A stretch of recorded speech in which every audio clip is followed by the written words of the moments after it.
The ballroom at Ashworth House blazed with 1,000 candles, their flames reflected infinitely in the gilded mirrors that lined the walls,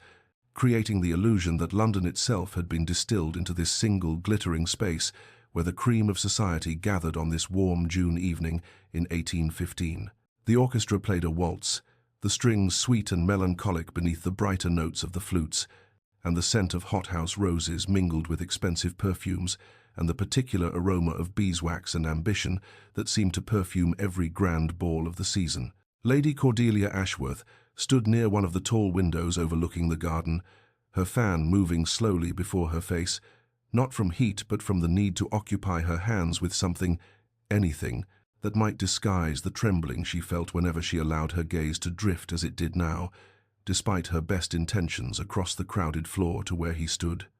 The Duke of Ravenscar. Even his name seemed carved from granite, cold and unyielding, much like the man himself, who stood in conversation with Lord Pemberton near the marble columns that framed the entrance to the card-room. He was tall, she observed, not for the first time, with dark hair touched with premature silver at the temples, and a face that might have been handsome had it ever softened into anything resembling warmth. His evening clothes were impeccable. Black coat fitted precisely across broad shoulders, white cravat tied with mathematical precision,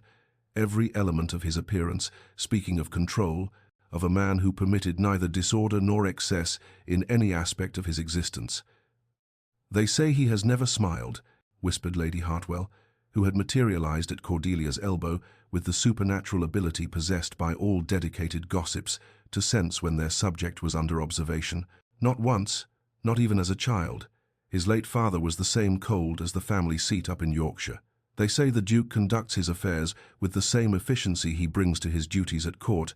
all ledgers and logic, no room for sentiment." Cordelia said nothing, only nodded with what she hoped was polite disinterest, though her heart performed its familiar, foolish acceleration. She had never spoken to the Duke of Ravenscar, had never been introduced. Moved as they did in overlapping but distinct social circles, his elevated by ancient title and vast fortune, hers respectable but modest, the product of minor nobility and diminishing estates. Yet she had noticed him, had watched him across dozens of ballrooms over 2 seasons, had observed the way he listened more than he spoke, the way his ice-grey eyes assessed everything with penetrating intelligence, the way he stood slightly apart even when surrounded by courtiers and sycophants. There was something in that isolation that called to something in her own careful heart, though she would never have named it aloud, this secret attraction to a man who seemed carved from winter itself, this impossible and entirely inappropriate fascination with the Duke, whom everyone agreed possessed no capacity for human warmth whatsoever. The evening proceeded, as all such evenings did, with the careful choreography of social ritual, until the moment when everything shattered like crystal dropped upon marble, sudden and irreversible, the destruction complete before the sound had fully registered. Cordelia had accepted a dance with Lord Ashford, a pleasant gentleman of her father's acquaintance, and had just returned to the refreshment room where she had left her reticule on a side table near the punch bowl, reaching for it without thought, when Lady Beatrice Thornwood's voice cut through the ambient conversation with the precision of a blade, loud enough to turn heads but pitched as though she meant to be discreet. "My dear Lady Cordelia, I believe you've dropped something, how careless, when the contents might be so very sensitive." Cordelia turned, confused, to find Lady Beatrice holding a folded paper, her expression a perfect mask of concern that didn't quite conceal the gleam of something harder beneath. And before Cordelia could respond, before she could reach for the paper or ask what Lady Beatrice meant, Lord Thornwood, Beatrice's brother, a man whose loyalties during the recent war had been questioned more than once, snatched the letter from his sister's hand and unfolded it with theatrical shock. "Good God," he said, his voice carrying to every corner of the now silent room. "This is correspondence regarding troop movements, written in French, and it was in Lady Cordelia's reticule." The room erupted in gasps and whispers, the sound like wind through winter branches, and Cordelia felt the floor tilt beneath her feet, felt her breath catch in her throat as she tried to form words of denial, of explanation, but her voice emerged small and ineffective against the rising tide of scandal. "That isn't mine. I've never seen," but Lord Thornwood was already calling for the Duke of Ravenscar, who served as the King's principal advisor on matters of security and treason,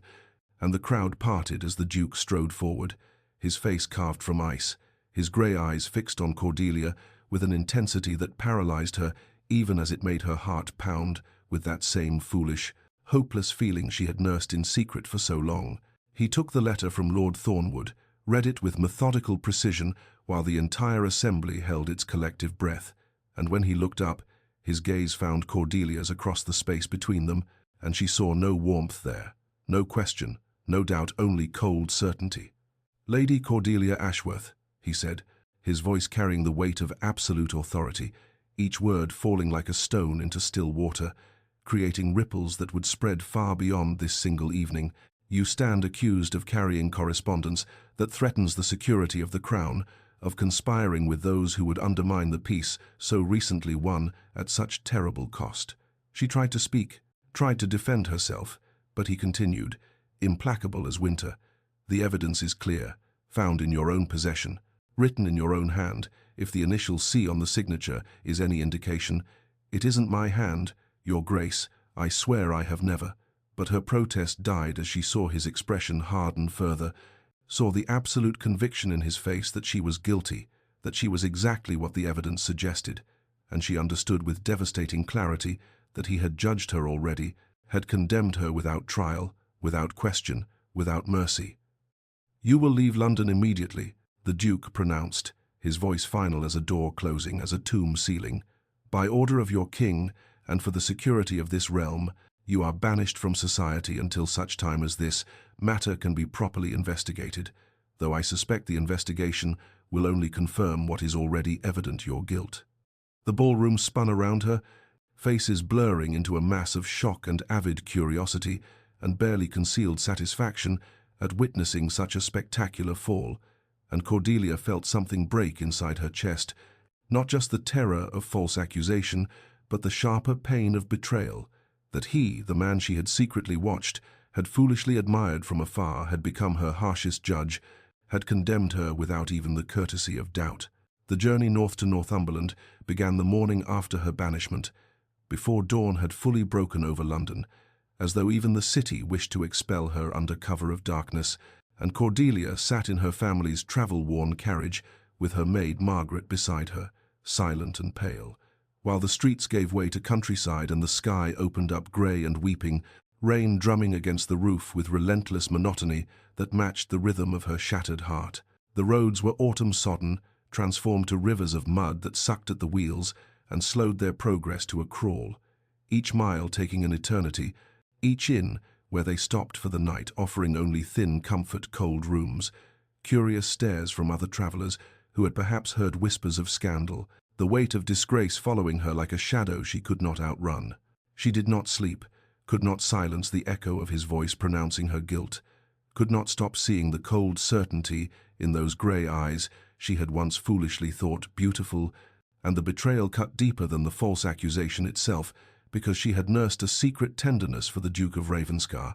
had watched him across ballrooms, and imagined, in her most private thoughts, what it might be like if he ever truly saw her, ever spoke to her with something other than distant courtesy, and now he had seen her, had spoken, and his words had been condemnation. 4 days the journey took, 4 days of rain and mud and the grinding ache of despair, until finally the carriage turned up the overgrown drive to Ashworth Manor, and Cordelia looked upon her family's estate with eyes that had not seen it in 3 years, since she had left for her first London season, full of hope and innocent dreams. The house stood grey against a greyer sky, its stone walls spotted with moss, several windows on the upper floor boarded over where her father could not afford the repairs, the gardens wild and unkempt, the fountain in the courtyard dry and filled with dead leaves, a monument to diminished fortunes and fading gentility that perfectly matched the ruin of her own prospects. Her parents met her at the door, her mother's face creased with worry, and her father's expression carefully neutral in that way he had when disappointment threatened to overwhelm his natural affection, and though they embraced her, though they assured her they believed in her innocence, she could see the questions in their eyes, the fear of what this scandal meant for their family's already precarious position, the knowledge that her younger sister's chances of a decent match had just evaporated like morning mist. They installed her in her old room, where the furniture sat draped in holland covers and the air smelled of disuse. And after they had left her alone, after Margaret had unpacked her trunks and retreated to her own quarters, Cordelia stood at the window, looking out over the wild moors that stretched to the horizon, and she understood with terrible clarity that this was her life, now exile in this crumbling house at the edge of the world, cut off from everything she had known, condemned by a man she had secretly admired, her name destroyed, her future a bleak landscape of solitude and slow decay, and the grief of it was almost more than her heart could contain, a weight in her chest that made each breath an effort, each moment an exercise in surviving the next. Weeks passed in a blur of grey mornings and greyer afternoons, time marked not by social engagements or the turning of seasons in London's elegant parks, but by the daily routines of survival in a house that was slowly crumbling around its inhabitants, and Cordelia threw herself into the work of the estate with a desperation that bordered on frenzy, as though physical exhaustion might silence the voices in her head that whispered his words over and over, that replayed the moment of her public condemnation until she thought she might go mad from the repetition. She helped her mother preserve the last of the autumn harvest, her hands stained purple with berry juice. She mended linens that should have been replaced years ago. She walked the wind-swept moors until her legs ached and her cheeks burned from the cold, hoping the vast emptiness of the landscape might somehow absorb the vast emptiness she felt inside. And in the evenings she read by candlelight in the library, old volumes her grandfather had collected, histories and poetry and philosophy that offered temporary escape from the prison of her thoughts. But always the bitterness returned, settling over her like the mist that rolled across the moors each morning, and she found herself caught between rage at the injustice and a deeper, more painful anger at herself for having been foolish enough to nurture tender feelings for a man who had proven himself capable of such cold cruelty, who had judged her guilty without question, who had not even done her the courtesy of doubt. Meanwhile, in London, the Duke of Ravenscar resumed his duties with his characteristic precision, attending meetings at Whitehall, advising the king on matters of security and diplomacy, maintaining the careful order of his life with the same methodical discipline that had always defined him. Yet something had shifted in the foundations of his certainty, some small stone dislodged that threatened to bring down the entire structure of his conviction about the Ashworth case. It began as a whisper of unease during a meeting about other security matters, when he found himself thinking of the letter that had condemned Lady Cordelia, remembering the handwriting, the phrasing, and realizing with the sudden clarity of his trained mind that something about it had not aligned with the other documents he had seen, bearing her signature, the guest book at the ball, the dance card she had dropped, but he had been so certain of her guilt in the moment, had trusted the evidence presented by Lord Thornwood so completely that he had not paused to question these details until now, when they returned to haunt him with persistent insistence. He told no one of his doubts, maintained his usual impassive demeanor in public, but in private he began to investigate, quietly and methodically, requesting files from his office, reviewing testimony given by servants who had been present, comparing handwriting samples with the meticulous attention to detail that had made him invaluable to the Crown, and with each piece of evidence he examined, the whisper of unease grew louder, became a voice he could not silence, asking questions he had failed to ask in his rush to judgment, suggesting possibilities he had been too certain to consider, and his methodical mind, which prided itself on logic and reason, could not rest until he knew the truth, whatever that truth might reveal about his own failure. The breakthrough came on a cold November morning when the Duke sat alone in his private study with 3 documents spread before him on the mahogany desk: the incriminating letter that had condemned Lady Cordelia, a guest registry from a charitable event she had attended 6 months prior, and a note she had written to the hostess of the fatal ball declining an earlier invitation. And as he studied them, with the focused intensity that had made him invaluable to the Crown's intelligence operations, he saw what he had been too certain, too quick to judge, to notice before. The handwriting did not match, not in the slope of the letters, not in the formation of the capitals, not in the distinctive way. She crossed her T's with a slight upward flourish that appeared in her genuine correspondence, but was absent from the treasonous letter. And the realization struck him like a physical blow, stealing the breath from his lungs and sending ice through his veins, because if the handwriting did not match, then the entire foundation of the case against her crumbled to dust. He summoned the servants who had testified, beginning with Lady Hartworth's footman, who claimed to have seen Lady Cordelia receive a package from a known French sympathizer, and the Duke questioned him with the same methodical precision he applied to matters of state security, pressing on inconsistencies, asking for details the man could not provide, watching as the footman's confidence wavered and finally broke, the truth spilling out in a torrent of confession that Lord Thornwood had paid him £50 to provide false testimony, had coached him on what to say, had threatened his position if he refused. One by one, the threads of the case unraveled in the Duke's hands as he interviewed others who had been present that night, discovered payments made to witnesses, found discrepancies in the timeline that should have been obvious from the start, but which his certainty had blinded him to seeing, and with each revelation his sense of horror grew, not just at the conspiracy itself but at his own failure, his rush to judgment, his willingness to condemn without thorough investigation because the evidence had seemed so clear, and his position as the king's advisor on security matters demanded swift action against any hint of treason. His characteristic control, that iron composure that had defined him since his youth,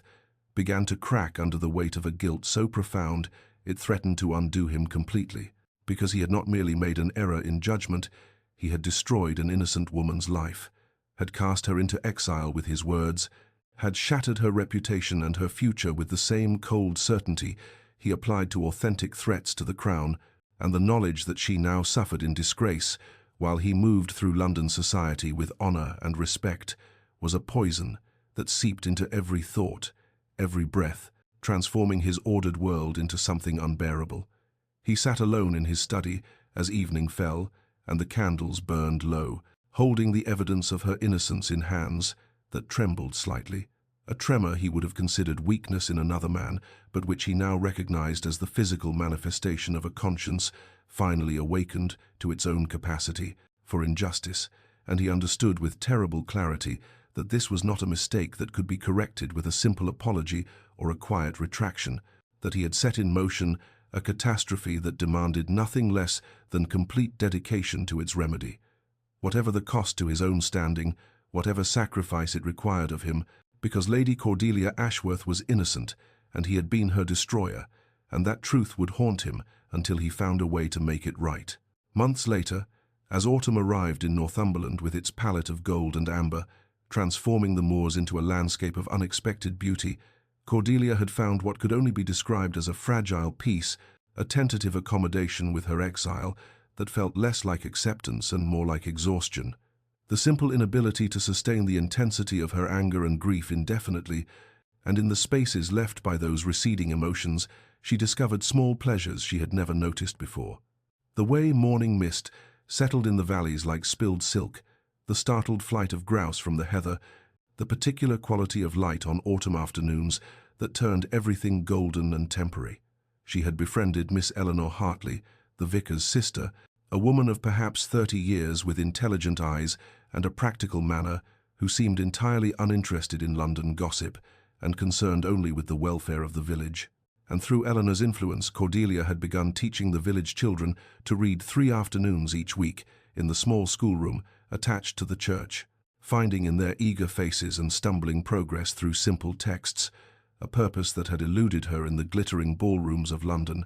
where her only function had been to be ornamental, to smile and dance and say nothing of consequence. The work was humble but real, the children's progress measurable in a way that social success had never been, and she discovered she had a talent for patience, for explaining things multiple times without frustration, for celebrating small victories like young Thomas finally mastering the difference between B and de, or little Anne reading an entire sentence without help, and these moments, insignificant as they might seem to the grand world she had lost, became the foundation of her days,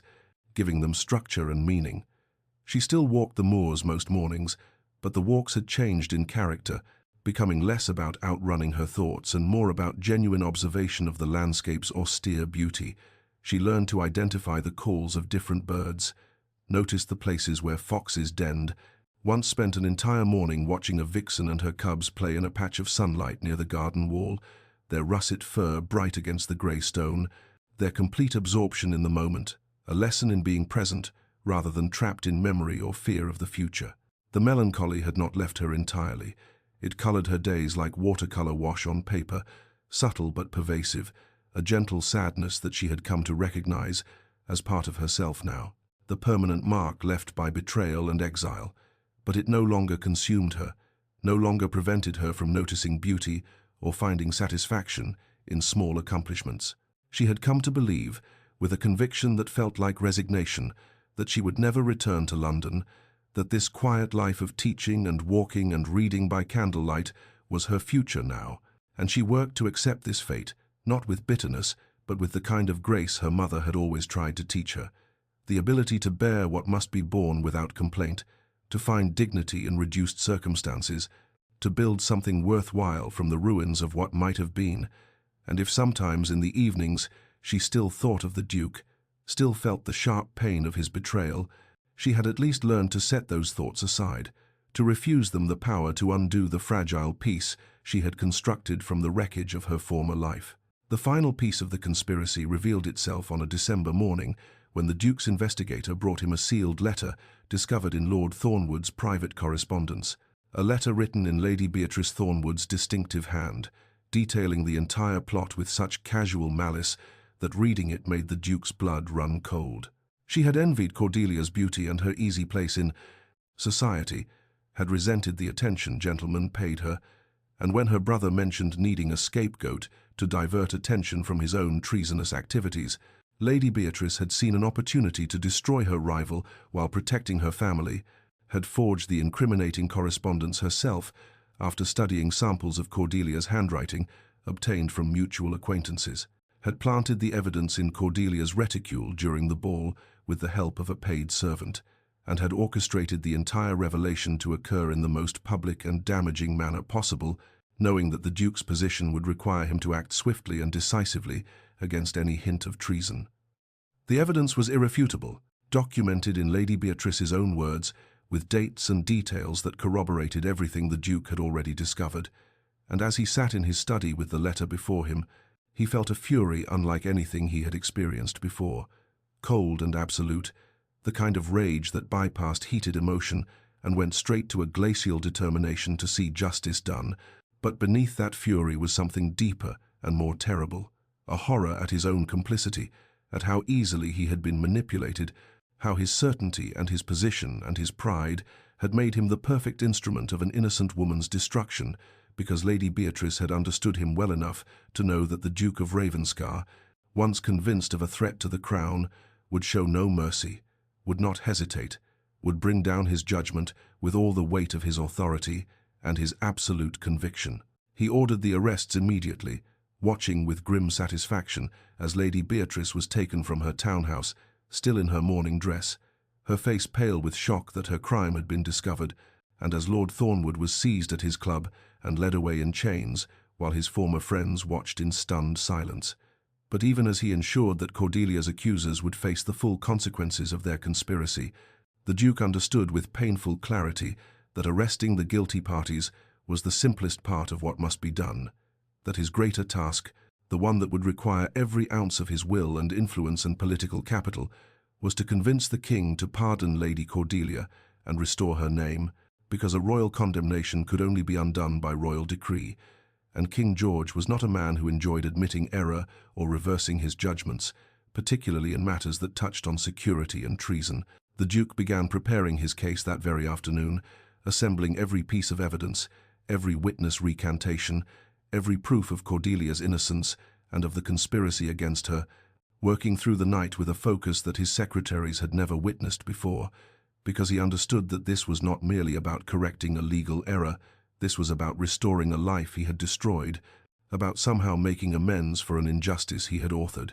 And though he did not yet allow himself to examine too closely why this particular case had become his consuming obsession, why the image of Lady Cordelia's face, as he condemned her, haunted his sleep and invaded his waking thoughts, he knew with absolute certainty that he would sacrifice whatever was necessary, spend whatever political capital he had accumulated, risk his own position and reputation if required, to bring her home from exile and return to her what he had taken away, because the guilt that had taken root in him during his investigation had grown into something that demanded nothing less than complete dedication to her restoration, whatever the cost to himself.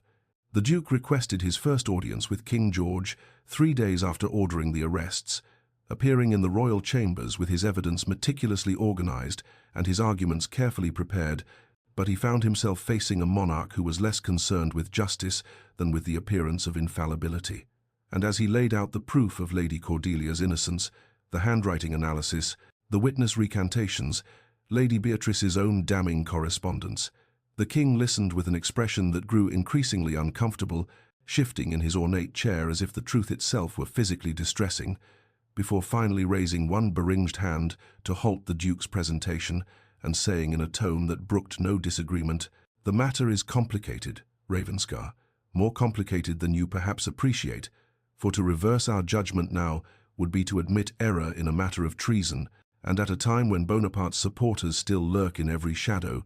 when the peace is barely 2 years old and fragile as spring ice. We cannot afford to appear uncertain or weak in our prosecution of those who threaten the realm." The Duke, who had expected resistance but not this particular form of it, felt something shift inside him, the careful political calculations he had prepared giving way to a more visceral response, and he argued with a passion that surprised even himself, his voice rising slightly as he insisted that justice demanded correction regardless of political inconvenience, that an innocent woman had suffered exile and disgrace while the true conspirators had walked free, that the Crown's authority rested not merely on the appearance of strength but on the reality of fairness, and he watched the king's face darken at this barely veiled criticism, saw the courtiers who lined the walls exchange glances of shock because the Duke of Ravenscar did not speak with passion, did not allow emotion to color his counsel, was known throughout the court for his icy logic and his absolute control. The king denied his request with finality, standing to indicate the audience was concluded, saying that while he appreciated the Duke's diligence in uncovering the conspiracy, the matter of Lady Cordelia's pardon required further consideration, political consultation, a more opportune moment, and the Duke left the royal presence with his jaw clenched and his evidence still clutched in his hands, knowing he had failed, but utterly unwilling to accept that failure as permanent. He returned the next day, and the day after that, requesting audiences with a persistence that began to raise eyebrows among the court officials, presenting additional evidence, new arguments, approaching the matter from different angles, the injustice to an ancient family, the precedent it set for false accusations, the moral obligation of the Crown to protect the innocent, and each time the king grew more irritated, his refusals more curt, until finally he instructed his chamberlain to inform the Duke that no further audiences on this matter would be granted until His Majesty himself indicated readiness to discuss it. But the Duke did not stop. He simply changed tactics, appearing at court functions where the king would be present, mentioning the case in contexts that made it impossible to ignore, enlisting the support of other peers who had known Cordelia's family, creating a quiet drumbeat of voices, asking when justice would be served, and within a fortnight the whispers had begun, courtiers speculating in alcoves and antechambers about the Duke's unprecedented obsession with this particular case, wondering aloud what could drive the coldest man in London to such passionate advocacy, some suggesting he had formed an attachment to Lady Cordelia, others theorizing about political motivations no one could quite identify, but all agreeing that the Duke of Ravenscar was behaving in a manner no one had witnessed before, sacrificing his reputation for measured judgment in pursuit of a single goal that seemed to consume him entirely. The Duke's campaign became the talk of London, as January brought bitter cold and a determination in him that bordered on recklessness, for he began enlisting allies with the systematic precision he had once applied to matters of state security, calling upon every peer who had known the Ashworth family, every nobleman who had danced with Cordelia at her debut, every matron who remembered her mother's grace and her father's honor, and he did not merely ask for their support but presented them with the evidence of her innocence in private meetings that often lasted hours, his voice steady and relentless as he walked them through every detail of the conspiracy until they could not help but see the injustice that had been done. And one by one they agreed to speak on her behalf, to mention her case in the king's hearing, to add their voices to his in calling for her restoration. But the Duke understood that private advocacy would not be sufficient, that public opinion must shift if the king was to feel pressure to act, and so he took the extraordinary step of arranging for a carefully worded article to appear in the Morning Chronicle, an essay that never mentioned Lady Cordelia by name, but spoke in general terms about the danger of false accusations and the Crown's sacred duty to correct errors when new evidence came to light, and though the piece never directly challenged the king's judgment, its implications were clear enough that every reader in London knew precisely which case it referenced, and the drawing rooms buzzed with speculation about who had commissioned such a bold publication, though those who knew the Duke's methodical mind recognized his hand in every precisely chosen phrase. His political capital, accumulated over years of faithful service and careful cultivation of alliances, began to deplete with alarming speed, for his obsession with this single case caused him to neglect other matters, to spend his influence on Cordelia's restoration rather than on the various petitions and proposals that normally occupied his attention, and his advisers came to him one evening in his study, 3 men who had served his family for decades, and they spoke with unusual frankness about the danger he courted, warning that he risked his own standing at court, that the king's patience was not infinite, that he was becoming known not for his judgment but for his strange fixation, and they asked him gently, because they respected him, whether any cause was worth the destruction of everything he had built. The Duke listened to them in silence, his fingers steepled before his face in a gesture they recognized as deep contemplation, and when they finished, he remained quiet for so long they thought he might not answer at all,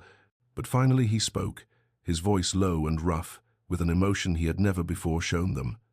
"I condemned an innocent woman without truly investigating, without questioning, without mercy, because I was so certain of my own judgment that I could not imagine being wrong, and she has spent months in exile, paying for my failure, for my pride, for my absolute conviction that I could not err in matters of such importance."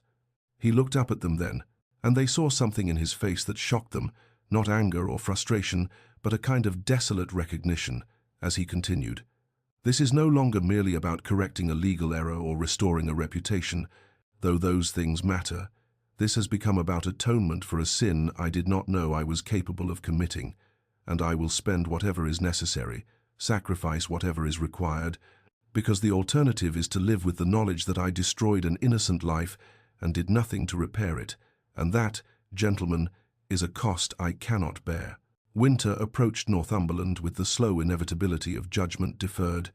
bringing shorter days and frost that etched crystalline patterns on the windows of Ashworth Manor, and Cordelia had settled into the rhythm of her exile with a resignation that felt almost like peace, teaching her small class of village children their letters each morning, walking the frozen moors each afternoon, reading by the fire each evening, while her mother embroidered and her father dozed in his chair, until the day in late January when the post brought a letter from her cousin Thomasina in London, and Cordelia opened it expecting the usual benign gossip about parties she would never attend and fashions she would never wear, but instead found herself reading a strange account of the Duke of Ravenscar, appearing repeatedly at court to argue for her pardon, of him enlisting noblemen to speak on her behalf, of whispered speculation about his unprecedented obsession with her case. She read the passage 3 times, certain she must be misunderstanding, for why would the man who had condemned her with such cold finality now fight for her restoration, and her first reaction was disbelief edged with bitter humor. Surely Thomasina had confused the details, had attributed to the Duke actions that belonged to some other nobleman, perhaps someone who had actually known her, actually cared whether she rotted in the north or reclaimed her place in society. But a week later another letter arrived, this time from a school friend who wrote with barely contained excitement that the Duke had published something in the Morning Chronicle that everyone knew was about Cordelia's case, that all of London was talking about his determination to see her vindicated, and Cordelia felt something crack in the careful shell she had built around her heart. Not hope exactly, for she refused to allow herself that dangerous luxury, but a terrible curiosity that kept her awake at night, wondering what could possibly motivate such efforts. More letters came as February began, each one adding details to the portrait of the Duke's campaign. He had quarrelled with the king, risked his own standing, spent his political influence as if it meant nothing compared to securing her pardon, and Cordelia found herself in a state of emotional confusion that left her pacing her small room at odd hours, anger warring with bewilderment, because the man who had destroyed her life with a few cutting words was now apparently sacrificing everything to restore it, and she could not comprehend why, could not make the two images reconcile in her mind. She tried to discuss it with her mother, who said gently that perhaps the Duke had discovered his error and was doing what honor demanded.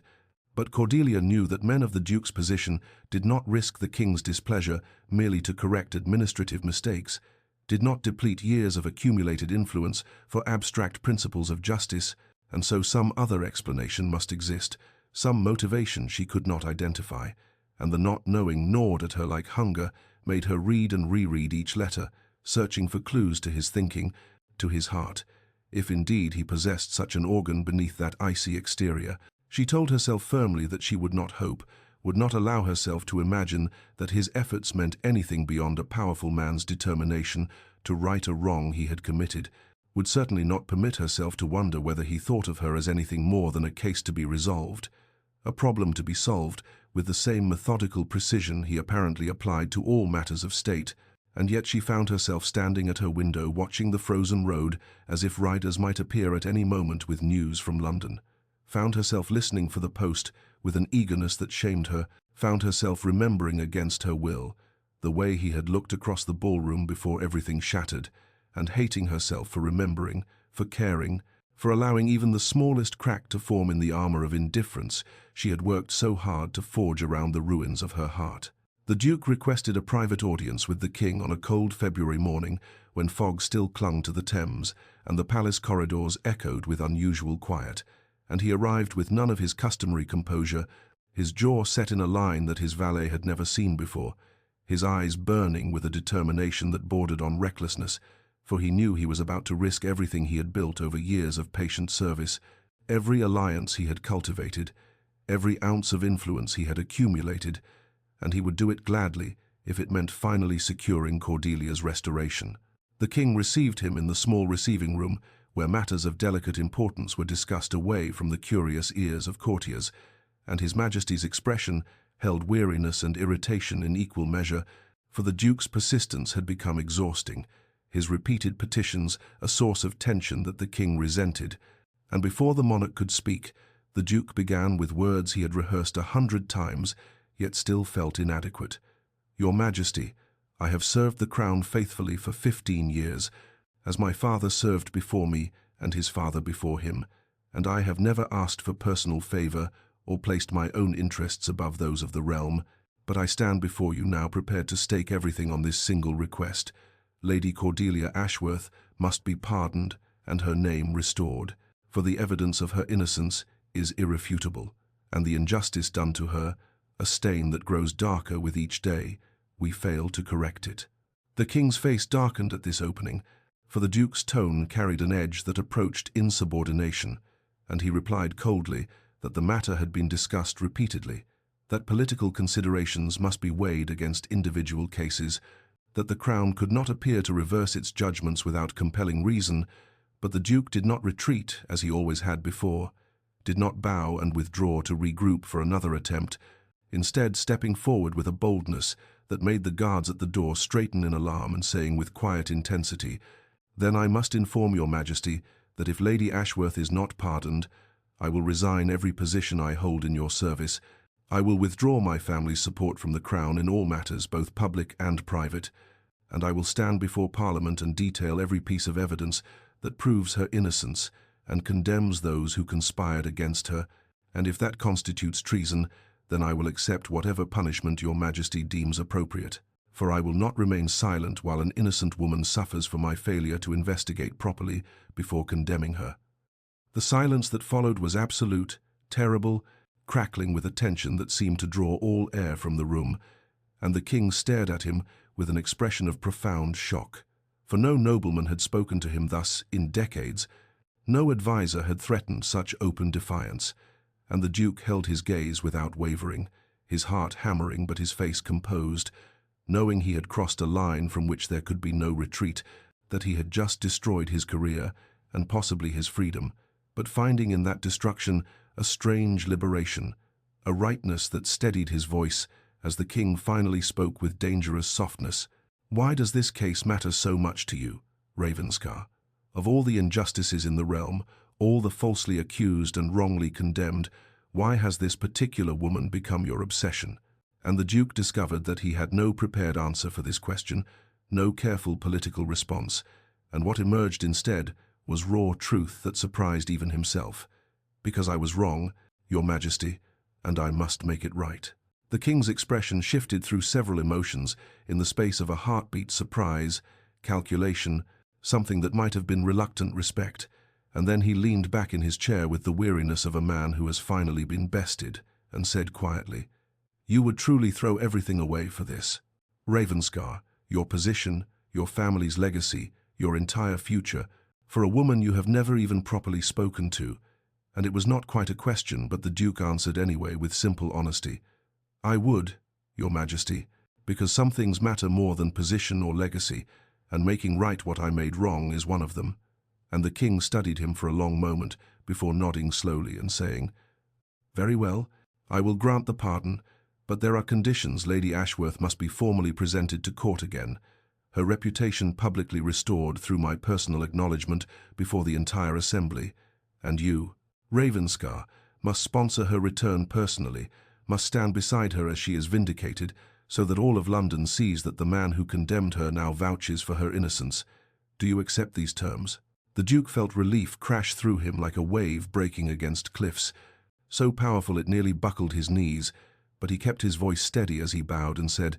"I accept with profound gratitude, Your Majesty." And the king waved a hand in dismissal, already calling for his secretary to prepare the necessary documents, a royal proclamation that would be read in the House of Lords and published in every newspaper, an official declaration of Lady Cordelia Ashworth's complete innocence and the Crown's recognition of the grave injustice done to her. The Duke left the palace in a state of barely contained urgency, his mind already racing ahead to everything that must be done, and within the hour he had dispatched his 2 fastest riders north to Northumberland, carrying the official pardon and a personal letter he had written in his own hand, his usually impeccable penmanship slightly unsteady as he tried to find words adequate to the occasion, and failed. For how could he possibly express in mere sentences the transformation of the past months, the horror of his realization, the consuming necessity of making amends? So instead he wrote with formal restraint that masked deeper feeling, informing Lady Ashworth of the king's pardon and the arrangements for her restoration, requesting, not demanding, for he had no right to demand anything of her ever again, that she return to London to reclaim her rightful place in society. And he signed it simply with his name. No elaborate closing, no presumption of familiarity, though his hand lingered over the paper as if reluctant to send it, as if once it left his possession he would have no control over her response, no way to ensure she would actually come, for the terrible possibility existed that she might refuse, might decide that she preferred her exile to the ordeal of facing London again, preferred the peace of the North to the scrutiny that would inevitably accompany her return. And if she refused, he would have no recourse, could not compel her, would have to accept that his atonement remained forever incomplete. He sealed the letter with his signet ring, the wax blood-red in the firelight, and handed it to the waiting rider, with instructions to deliver it directly into Lady Ashworth's hands and to wait for a response, to assure her that every arrangement would be made for her comfort and convenience, that she need not fear any difficulty or obstacle, for he would ensure that her path back to London was smooth in every particular, though he could not ensure that she would choose to travel it, could not control whether she would grant him the opportunity to stand beside her and publicly acknowledge his terrible error. And as he watched the riders disappear into the February twilight, he felt fear unlike any he had known in battle or politics, the fear that she might choose to remain in exile rather than face him again, that his efforts might have come too late to matter, that some wounds, once inflicted, could never truly heal. The Duke's letter arrived at Ashworth Manor on a late February afternoon, when thin sunlight struggled through pewter clouds and the last remnants of winter snow clung stubbornly to the shadowed hollows of the moors, and Cordelia received it in the small drawing-room where she had been attempting to read, though her mind had wandered repeatedly from the page, and when the servant announced that a royal messenger awaited her response, her heart began to hammer with a force that frightened her, for she knew, before breaking the seal, that everything was about to change again, that the fragile peace she had constructed over months of exile was about to shatter like ice beneath an unexpected thaw. She dismissed the servant and sat alone with the letter for several minutes before opening it, her fingers trembling slightly as she traced the Duke's seal pressed into scarlet wax. And when she finally broke it and unfolded the heavy paper, she found his handwriting strong, precise, yet somehow less controlled than she would have expected, and she read the formal words that informed her of the king's pardon, of the arrangements for her restoration, of his request that she return to London, and beneath the careful phrasing, she detected something she had not anticipated: genuine contrition, a thread of uncertainty, an acknowledgement of the enormity of what had been done to her that felt more real than any elaborate apology could have been. She read the letter 3 times, then 4, searching for hidden meanings in every phrase, trying to understand what he truly felt beyond the constraints of formal correspondence. And each reading revealed new nuances the way he requested, rather than commanded, her return. The careful assurance that every arrangement would be made for her comfort, the absence of any presumption that she owed him gratitude or compliance, and most telling of all, the simple signature without elaborate closing, as if he had no right to claim any familiarity or regard,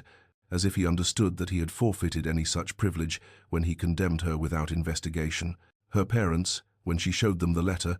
urged her immediate return with an enthusiasm born of relief and vindication, for her exile had been a shadow over the entire family, and her mother clasped her hands and spoke of restored reputation and reclaimed position, of everything they had lost suddenly returned. But Cordelia found herself unable to share their uncomplicated joy, for her emotions tangled into a knot she could not easily unravel. Justice had been served. Her name would be cleared, but the wound in her heart had not healed, and she feared that returning to London meant facing not just society's scrutiny, but also the man who had hurt her more deeply than all the rest combined. She walked the moors for hours that afternoon, her cloak whipping in the bitter wind, trying to decide what she truly wanted, and she realized that part of her wished to refuse, to send back a polite declination and remain in the north, where she had finally learned to breathe again, where no one's opinion could touch her, where she need never stand before the Duke and see in his eyes whatever complicated mixture of guilt and duty had motivated his extraordinary efforts on her behalf. Yet another part of her, the part she had thought broken beyond repair, whispered that she could not let fear make her decisions, that she had survived the worst already, that returning to London was not about him at all, but about reclaiming what had been stolen from her, proving to herself and the world that she would not remain defeated. And after 3 days of contemplation, she sat down and wrote her response, informing the Duke that she would return to London and accept the King's gracious pardon, her words carefully formal, revealing nothing of her inner turmoil. And as she sealed the letter, she felt terror and determination in equal measure, knowing she was choosing the harder path, the one that required courage rather than retreat, and she whispered to herself in the empty room, "I return for myself, not for him, not for London, but to prove that I am not broken." And she sent the letter with the waiting messenger and began, with shaking hands, to prepare for the journey that would either restore her completely or destroy what little peace she had managed to salvage from the ruins of her former life. Cordelia's journey south began on a morning when pale winter sun broke through the northern clouds like a benediction, and as the fine carriage provided by the Duke, though she tried not to think of it as his gift, tried to see it merely as practical, necessity rolled away from Ashworth Manor, she felt the weight of the past months, lifting and settling simultaneously, for she was leaving behind the sanctuary that had sheltered her broken spirit, but also the prison that exile had created, and the contradictions of her emotions made her dizzy with their intensity. The journey that had taken her north in disgrace now reversed itself in something that resembled hope, though she hardly dared name it that, and where before there had been rain and muddy roads and her family's shabby coach with its cracked leather seats, now there was winter sunshine and well-maintained highways and cushioned comfort that felt almost decadent after months of rural simplicity, and she watched the landscape transform as they travelled, the wild moors giving way to gentler hills, the sparse northern villages becoming prosperous market towns, the isolation of Northumberland yielding mile by mile to the busy commerce of the south. And each landmark passed felt like a step toward confrontation, toward the ordeal that awaited her in London, toward the man whose letter she had read so many times she could recite it from memory, though she still could not decipher what lay beneath its formal courtesy. Her aunt's London townhouse welcomed her with warmth that surprised her, for Aunt Margrethe had written faithfully throughout her exile, but Cordelia had feared that even family loyalty might have limits. Yet her aunt embraced her fiercely and said with characteristic bluntness, "You should never have been sent away, child, and the entire business was a disgrace, but now we shall see you restored properly, and those who wronged you will learn that an Ashworth does not break so easily." And Cordelia felt tears prick her eyes at this fierce advocacy, at the reminder that she had not been entirely alone, even when exile made her feel abandoned by the world. The preparations for her formal presentation began immediately, and Cordelia found herself caught in a whirlwind of dressmakers and dancing masters and careful coaching on court protocol, for her aunt insisted that every detail must be perfect, that Cordelia must appear before the king and assembled court as the epitome of grace and dignity, must show them all that months of unjust exile had not diminished her. And as she stood for endless fittings and practiced her curtsy until her legs ached, Cordelia felt terror and determination warring within her, for she knew that when she walked into that throne room, she would face not just the king but the entire society that had watched her fall, and she would face the Duke, who had engineered both her destruction and her salvation, and she did not know which frightened her more. In quiet moments alone in her aunt's guest room, she examined her reflection in the mirror and saw changes that exile had wrought her face, perhaps a touch thinner, her eyes holding shadows they had not contained before, but also something new, something she had not possessed in her previous London season, a core of steel beneath the softness, a strength forged in solitude and suffering, and she thought to herself with wonder and pride, "I am not the woman who left London in disgrace. I am someone exile created, someone who survived what should have broken her, and they will see that I am not easily destroyed." And she drew on that strength as the day of her presentation approached, as her aunt's townhouse filled with flowers from well-wishers who had suddenly remembered their friendship now that the king himself had declared her innocent, as she prepared to step back into the world that had cast her out and prove that she had returned, not as a supplicant seeking their approval, but as a woman reclaiming what had always been rightfully hers. The Duke arrived at Cordelia's aunt's townhouse precisely at the appointed hour 3 days before her formal presentation,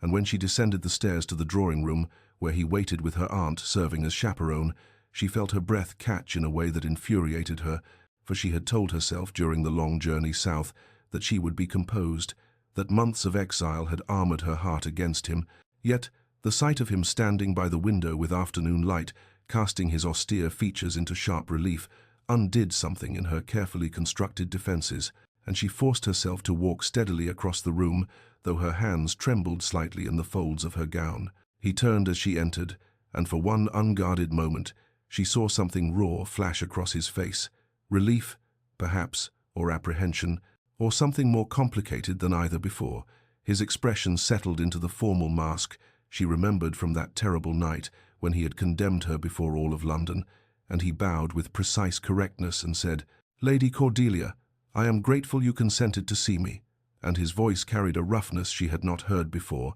as though even these simple words cost him effort. She curtsied with equal formality, her own voice cool and carefully controlled as she replied, "Your Grace, my aunt suggested the meeting would be appropriate given the arrangements for my presentation," and she deliberately framed it as obligation rather than choice, saw him absorb the small cruelty with a barely perceptible tightening of his jaw, and they sat in chairs. Her aunt had positioned at a respectable distance, while Margrethe settled near the fire with needlework that everyone knew was merely pretense of occupation while she chaperoned. The silence stretched awkwardly until the Duke spoke again, and his words came formal and rehearsed, as though he had prepared them carefully. "I must apologize for the grievous wrong I did you, Lady Cordelia. I condemned you without proper investigation, allowed my zeal for the king's security to override my duty to justice, and caused you suffering that no apology can adequately address,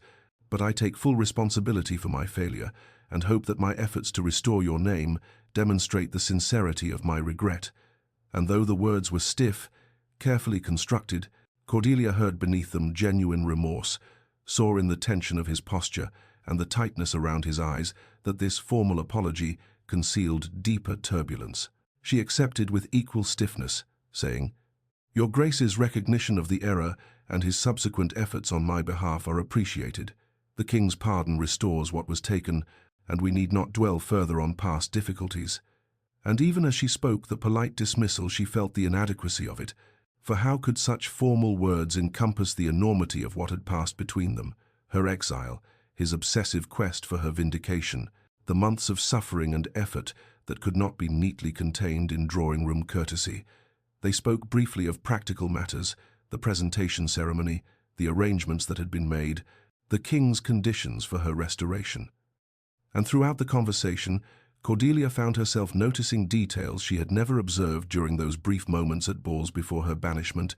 when she had admired him from a distance. The weariness in his eyes that spoke of sleepless nights, the barely perceptible tension in his jaw that suggested his famous control was harder won than she had imagined. The way his hands clenched briefly when she used his title with particular coldness, and she realized with uncomfortable clarity that the Duke was not the ice-hearted aristocrat of reputation, but rather a man who held himself under rigid control, and that her case had somehow cracked that control, revealed something beneath that he perhaps had not known was there. When he rose to leave after the prescribed quarter hour, he paused and said with less formality, "I hope the presentation will not be too difficult an ordeal, Lady Cordelia. You have already endured far more than anyone should have to bear." And for just a moment their eyes met directly, and she saw in his gaze something that made her heart contract, despite her determination to remain unmoved, genuine, concern, profound guilt, and beneath both a question he did not dare voice, and she replied softly, "I have survived worse. Your Grace, I shall manage." And the words carried double meaning, a reminder that his condemnation had been the worst, that she had already survived what he had done to her, and she saw him absorb the rebuke before he bowed and departed, leaving her alone with her aunt and the unsettling realization that her anger toward him, which she had cultivated and relied upon during her exile, was more complicated than she wished it to be, for she had seen his remorse and found it genuine, had noticed his weariness and recognized it as the cost of his fight for her vindication, and she did not want to feel sympathy for the man who had destroyed her life, did not want to acknowledge that perhaps his atonement had been as painful as her exile, yet the truth of it lingered in the room long after he had gone. The throne room at St. James's Palace blazed with candlelight from 1,000 flames that seemed to mirror the intensity of all the eyes fixed upon Cordelia as she entered through the great doors on the appointed day, and she had dressed with meticulous care in a gown of pale silver silk that caught the light like moonlight on water, her dark hair arranged in the classical style her aunt had insisted upon, every detail of her appearance calculated to present not a woman pleading for restoration, but a lady who had never deserved to lose her place. And as she walked the endless length of carpet toward the dais where King George sat in state, she felt the weight of scrutiny from the assembled court, like a physical pressure against her skin, knew that every person in that glittering assembly was judging her, whispering behind fans and gloved hands, wondering if she would falter or weep, or show some sign of the weakness they expected from a woman who had endured months of exile and disgrace. She did not look for the Duke, though she knew he must be present somewhere among the king's closest advisers, refused to let her eyes search for him because she needed all her strength, focused on the ordeal before her, and when she reached the prescribed distance from the throne, she sank into the deep curtsy she had practiced until her legs ached, holding the position with perfect grace while the Lord Chamberlain read the formal acknowledgement of her presentation. And only when he finished did she rise and meet the king's eyes with a steadiness that surprised her, for she had expected to feel small before the sovereign who held her fate in his hands, but instead she felt the strength that exile had forged in her, the steel core that suffering had created. The king's voice rang through the chamber with formal authority as he declared, "Lady Cordelia Ashworth, having been subject to false accusation through the machinations of those who have since been brought to justice, is hereby restored to her rightful place in society, her innocence proclaimed before God and this court, and let it be known that those who conspired against her have been condemned for their treachery." And though the words were rehearsed, part of the ceremony that had been carefully arranged, Cordelia felt their power wash over her like absolution, felt the official weight of vindication settle around her shoulders like an invisible mantle, and she curtsied again, in acknowledgement, Her eyes pricking with tears, she refused to shed before this audience, who would interpret any emotion as weakness. It was only as she straightened from that second curtsy that she allowed herself to glance toward where the king's advisers stood, and she found the Duke immediately among them, his tall figure and austere features unmistakable even in the crowded assembly. And their eyes met across the distance of the throne room in a moment of connection that felt both brief and eternal. And she saw in his face not the careful neutrality she had expected, but rather something raw and unguarded. Relief so profound it bordered on pain, pride that she had carried herself with such grace, and beneath both emotions, something deeper that she could not name, but that made her breath catch, and her carefully maintained composure waver for just an instant before she looked away, breaking the connection because it threatened to undo her completely. The ceremony concluded with formal words and ritual gestures, and as Cordelia withdrew from the royal presence with the prescribed steps backward, never turning her back on the sovereign, she felt the atmosphere in the throne room shift palpably, felt the court's assessment change from judgment to acceptance, and before she had even reached the antechamber, where her aunt waited, the invitations began, whispered offers of attendance at balls and dinners, and musical evenings from people who had watched her fall, and now rushed to align themselves with her restoration. And though she accepted their suddenly renewed friendship with gracious politeness, she felt a cynical understanding of how quickly society's opinion could reverse, how her worth in their eyes depended not on her character, but on the king's favor, and she thought with bitter clarity that exile had taught her to see through the glittering surface of London society to the calculating machinery beneath, and she would never again mistake their approval for genuine regard. The weeks following Cordelia's presentation unfolded with the careful choreography of a minuet, each social engagement a step in the complicated dance of her restoration, and she moved through the glittering succession of balls and dinners and musicales with practiced grace, while privately marveling at how quickly London society had embraced her again, as though her months of exile had been merely an unfortunate intermission rather than a devastating rupture in her life. And through it all, she remained aware of the Duke's presence at the periphery of her restored world, always proper, always maintaining respectful distance, yet somehow always there when she glanced across a crowded ballroom or sat at a dinner table arranged by hostesses who seemed to unconsciously place them within sight of each other. She told herself she did not seek him out, that it was merely coincidence when her eyes found his tall figure among the crowds, but as the weeks accumulated, she began to notice patterns that were too consistent to be accidental. At Lady Ashford's ball, when her dance card had an unfortunate gap after a partner withdrew due to sudden illness, the Duke's cousin appeared to request the set with an apologetic explanation that Ravenscar had suggested he might partner her. At the Worthington dinner, when an elderly earl made a mildly inappropriate comment about her ordeal, she overheard the Duke speaking quietly to the man afterward, and the earl sought her out before departing to offer profuse apologies. When whispers began circulating about whether her family's estate could support her return to society, suddenly the Duke's particular friends were praising the Ashworth family's ancient lineage and respectable holdings to anyone who would listen, and the whispers died before they could take root. Cordelia understood with growing certainty that she was being protected, that someone was smoothing her path and eliminating obstacles before she even encountered them,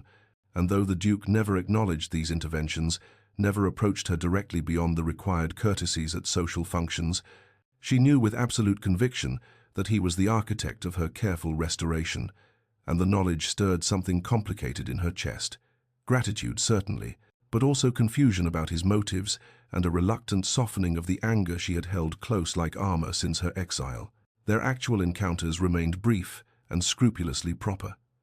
A dance at the Pemberton ball where they moved through the figures of the quadrille with barely a dozen words exchanged, yet she was intensely aware of his hand at her waist during the turn, felt the strength in his touch and the careful restraint he exercised. A conversation at a gallery exhibition where they discussed a landscape painting of the northern moors, and she mentioned without thinking how much she had come to appreciate such vistas during her time in Northumberland, saw something flicker in his eyes, pain, perhaps at the reminder of what he had cost her before. He said quietly that the North had a stark beauty that stayed with those who knew it. A moment at an intermission during the opera, when they stood on adjacent balconies overlooking the street, and he asked with genuine concern if she was managing well, if London society was treating her kindly, and she had answered honestly that yes, more kindly than she had expected, and she saw relief in his face before they were interrupted by other acquaintances. With each small encounter, the ice between them thawed incrementally, and Cordelia found herself thinking of him not as the cold judge who had condemned her, but as something more complex, a man capable of profound error, but also of equally profound atonement, someone whose rigid control concealed depths of feeling he perhaps did not know how to express, and she caught herself wanting to understand him better, wanting to know what lay beneath that austere exterior, and the realization both frightened and intrigued her, for she had not thought it possible to feel anything for him beyond anger and bitterness. Yet here, in the careful courtesy of his distance and the quiet protection of his unseen interventions, she sensed something that might, given time and courage, transform into forgiveness and perhaps into something more dangerous still. The Marchioness of Lindsay's winter garden party was held in the magnificent conservatory attached to her Mayfair residence, a glass palace filled with exotic plants that bloomed improbably in the February cold, while servants circulated with champagne and delicate pastries, and Cordelia had accepted the invitation because refusing would have seemed peculiar after weeks of careful social reintegration, though she found these afternoon gatherings tedious with their undercurrent of gossip masquerading as conversation, and she was standing near a cluster of orange trees discussing some inconsequential matter with the vicar's wife, when she heard the voice cut through the polite murmur of the party like a knife through silk. Of course, one must admire Lady Cordelia's resilience. Lady Margaret Fenwick was saying to a small group within Cordelia's hearing, her tone sugary with false sympathy, to return to society after such an ordeal, though I confess I should have thought the taint of accusation might have encouraged a more retired life, regardless of official pardon, for there are some whispers that can never be entirely silenced, are there not? Cordelia felt the words like a slap, felt the eyes of nearby guests slide toward her to gauge her reaction, and she drew breath to respond with the cool dignity she had practiced for precisely such moments when a voice of cold authority spoke from behind her, and she did not need to turn to know it was the Duke, though she did anyway, drawn by the lethal precision in his tone. "Lady Fenwick," he said, and the two words carried such weight that conversation throughout the conservatory faltered and died. "I was unaware that you had become an authority on moral character, given that your own associations include noted sympathizers of Lady Beatrice Thornwood, whose conspiracy against Lady Cordelia has been legally established and publicly condemned by His Majesty himself, and I find myself wondering whether your attempt to cast aspersion on a lady whom the Crown has vindicated speaks to ignorance or to a more troubling continuation of the malice that produced the original injustice." The silence that followed was absolute, broken only by the distant sound of water dripping in one of the fountains, and Lady Fenwick's face drained of colour as she realized what had just occurred. The Duke of Ravenscar, whose social position was unassailable, had just publicly severed her from respectable society with surgical precision, and everyone present understood that his condemnation would be repeated in every drawing-room in London by nightfall. She attempted some stammered explanation, but the Duke simply turned his back on her in deliberate dismissal. The cut direct, performed with devastating formality, and within moments Lady Fenwick had fled the conservatory, while the other guests carefully avoided any acknowledgement of what they had witnessed, and Cordelia found herself trembling with an emotion she could not name. Gratitude, certainly, but also fury at needing to be defended. And beneath both feelings a desperate need to understand why he would do this, what she meant to him, that he would wield his considerable power so publicly on her behalf. She did not consciously decide to follow when she saw him leave the conservatory through a side door that led to the winter garden beyond, did not plan the confrontation that came next, but she found herself stepping through the same door into the cold afternoon air where frost glittered on bare branches, and the Duke stood with his back to her, his shoulders rigid with tension, and when he heard her approach and turned, she saw in his face something raw and unguarded before his customary control reasserted itself. "Why?" she demanded without preamble, her voice shaking slightly despite her attempt at composure. "Why do you continue to fight my battles, to position yourself as my protector, when you were the one who destroyed me in the first place?" And she saw him flinch, as though her words were physical blows, saw something crack in that austere facade, and when he spoke, his voice carried a weight of emotion She had never heard from him before, rough and unsteady as he said,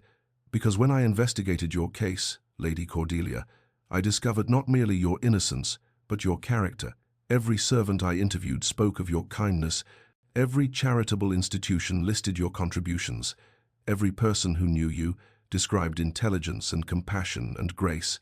And I realized that I had condemned you without seeing you, without truly perceiving the woman before me. And when I finally did see you, it was too late. The damage was done, and I understood that I had destroyed something precious through my arrogance and haste." And he took a step toward her, his hands clenched at his sides as though he physically restrained himself from reaching for her,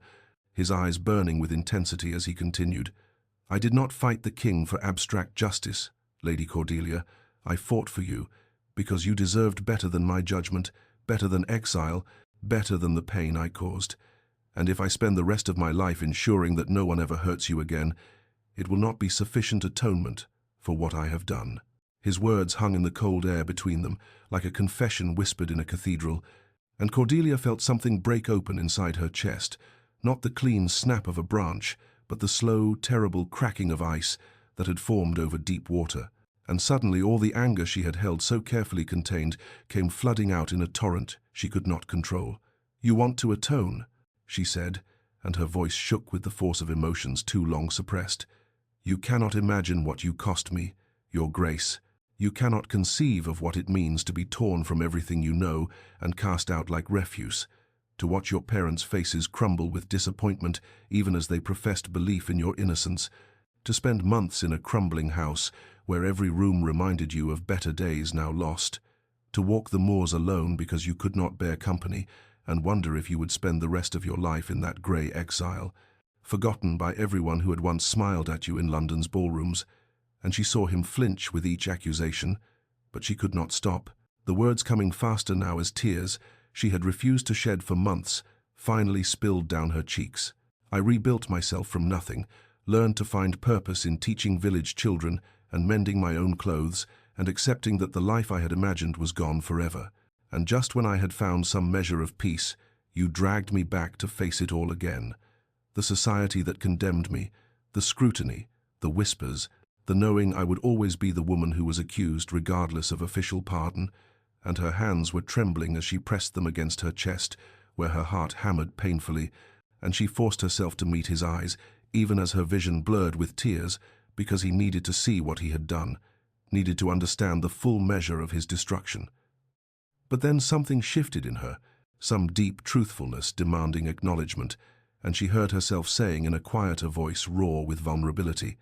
"And the worst of it, the cruelest part, was that I had noticed you long before any of this happened, had watched you at gatherings and admired your intelligence and strength, even though you never looked at me, never saw me among all the debutantes vying for your attention, and I told myself it was foolish to feel anything for someone so far above my reach, someone who seemed carved from ice rather than flesh." And she saw his eyes widen with shock, saw him take an involuntary step toward her as understanding dawned. "So when you condemned me, it was not merely a stranger's judgment, it was the man I had secretly regarded pronouncing me worthless.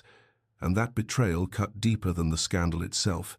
deeper than exile, because some foolish part of me had hoped you might one day see me, truly see me, and instead you looked at me with contempt and dismissed me without a second thought." And now she was crying openly, all her careful composure shattered in this frost-rimed garden, while he stood before her looking as though her confession had struck him like a physical blow. "Forgiveness?" she repeated his earlier question, her voice breaking on the word. "I do not know if I can forgive you, Your Grace. I do not know if the damage you inflicted can be repaired, or if trust once so thoroughly destroyed can be rebuilt. And I need time, not days, but perhaps months or longer, to understand what I feel beyond this confusion of anger and pain and something else I dare not name." And she wrapped her arms around herself against the cold and against the vulnerability of having revealed so much. And when he spoke, his voice was hoarse with emotion, as he said, "Take all the time you require. Lady Cordelia, take years if you need them, and I will wait, and I will prove through action rather than words that I see you now, that I understand what I nearly destroyed, and that I will spend however long it takes earning the right to stand in your presence without causing you pain. and they stood in the winter garden surrounded by bare branches and frost, while something fragile and tentative took root between them, something that might with patience and care grow into forgiveness,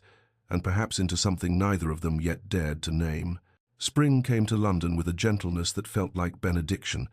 the parks blooming with daffodils and cherry blossoms, while the morning air carried warmth instead of winter's bite. And Cordelia found herself walking in Hyde Park with the Duke on a Tuesday afternoon, when respectable society took the air, their pace measured and proper, with her maid following at a discreet distance, and though to observers they appeared merely cordial, she was acutely aware of every detail, the way his hand hovered near her elbow without quite touching, the careful attention he paid to her words when she spoke of the book she was reading, the small smile that softened his austere features when she made an observation that amused him. The courtship that had begun after their confrontation in the winter garden was unlike anything she had imagined in her girlish dreams before the scandal, for it was built not on poetry and passion, but on the slower foundation of consistent presence, of trust earned through 100 small demonstrations of care, the flowers that arrived without fanfare, the opera box he secured when he learned she loved Mozart, the way he listened when she spoke of her charity work with the same attention he gave to matters of state, never condescending, always genuinely interested in her thoughts. They spoke of substantive things during their carefully chaperoned meetings, discussed philosophy and politics and literature, and she discovered beneath his cold exterior a mind of remarkable depth and a dry wit that caught her by surprise, while he seemed to treasure every glimpse she offered of her inner life, and she watched as he proved through steady action what words alone could never have conveyed, that he saw her, truly saw her, and valued what he perceived. By summer, when he asked her to walk with him in the Marchioness of Lindsay's garden, where they had first broken through the walls between them, she knew what he intended before he spoke, felt her heart quicken as he led her to the same spot where she had confronted him months earlier, and when he turned to face her, his expression held none of its customary reserve, only vulnerability and a hope he did not try to disguise. "Lady Cordelia," he said quietly, taking her hand in both of his with a gentleness that still surprised her, "I will not offer you pretty speeches or romantic declarations, for we have been honest with each other, and I would not diminish what we have built with artifice. But I will offer you this promise. I will spend my life proving worthy of your trust. I will protect your happiness as fiercely as I once failed to protect your reputation, and I will love you with a devotion that grows deeper with each day. I am granted the privilege of your presence, and if you will consent to marry me, I will count myself the most fortunate of men, not because I deserve such grace, but because you have chosen to bestow it." She saw in his eyes the truth of every word, saw the man who had fought a king for her sake, and then fought harder still to earn her forgiveness, and when she said yes, it was not because she had forgotten the pain, but because she had chosen to trust the transformation she had witnessed. And when he kissed her hand with a reverence that spoke more than passion could have, she felt the last remnants of ice around her heart finally melt. 2 years later, she stood in the garden of Ravenscar Hall, watching their daughter chase butterflies through the roses, while their infant son slept peacefully in his cradle beneath the oak tree. And when the Duke emerged from the house and came to stand beside her, slipping his arm around her waist with the easy affection of long intimacy, she leaned into his embrace and marveled at the journey that had brought them to this moment, from betrayal and exile to this profound contentment, this life they had built together on the foundation of hard-won forgiveness and patient love. Dear listener, perhaps you hear this story and think it impossible that such damage could be repaired, that trust so thoroughly shattered could be made whole, but I tell you that redemption is always possible when met with genuine remorse and sustained effort, that the deepest connections sometimes grow from the most painful beginnings because they are forged in the fire of adversity rather than the ease of circumstances, and that second chances, when honored with humility and cherished with care, can produce something more beautiful than what existed before the breaking. If you carry wounds inflicted by another's judgment or harbor regrets for harm you have caused, know that transformation is possible, that forgiveness can be both granted and earned, and that love built on the bedrock of honesty and proven through the test of time becomes unshakable. May you find the courage to seek redemption when you have erred, and the grace to offer it when you have been wronged, And may you discover, as Cordelia did, that sometimes the greatest gifts come wrapped in the most unlikely packages. And may peace find you in all your days.